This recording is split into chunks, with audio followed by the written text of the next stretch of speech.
歡迎光臨 Super 廚房，請點讚、分享同埋訂閱。蝦米預先浸軟，葱切葱花。蝦米已經浸軟咗啦，咁我哋就將蝦米切碎，盛起備用。火腿首先切絲，跟住再切粒備用。開大火，落油，放啲蝦米落去，將佢炒香。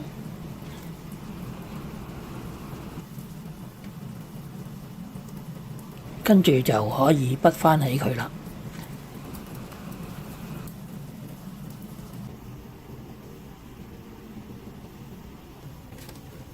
落大約200克嘅麵粉，糯米粉2湯羹，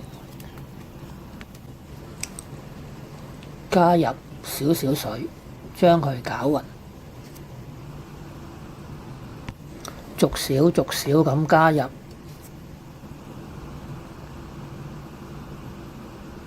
大約都加咗1碗水啦。咁我哋就將佢攪勻。搞到啲麵粉冇粒狀，啲粉漿搞到咁樣就差唔多得㗎啦。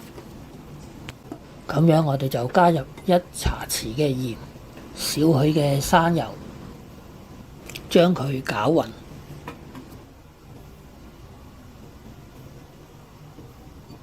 勻，再放入葱花、火腿粒同埋蝦米粒，將佢攪勻。就可以預備攞去煎㗎啦。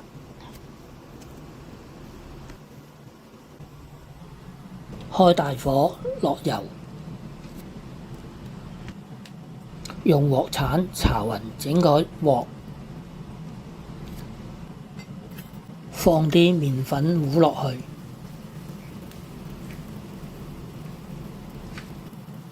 睇見啲麵粉糊開始變透明啦。咁我哋就反轉，再煎另外一面。好快，另外一面已經煎熟咗啦。咁我哋就可以將佢畢起啦。煎完一件，再煎另外一件，都係用同一嘅方法，想啲薄撐香口啲，我哋可以喺中途加少少油，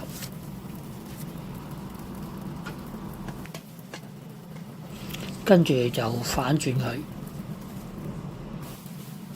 煎多一陣，咁樣就可以畢起佢啦。咁呢個家鄉煎薄撐咁樣就完成咗啦。睇完片之後，記得俾 like、分享同埋訂閱。我仲有大量嘅煮餸影片，可以登入下邊 info box 參觀。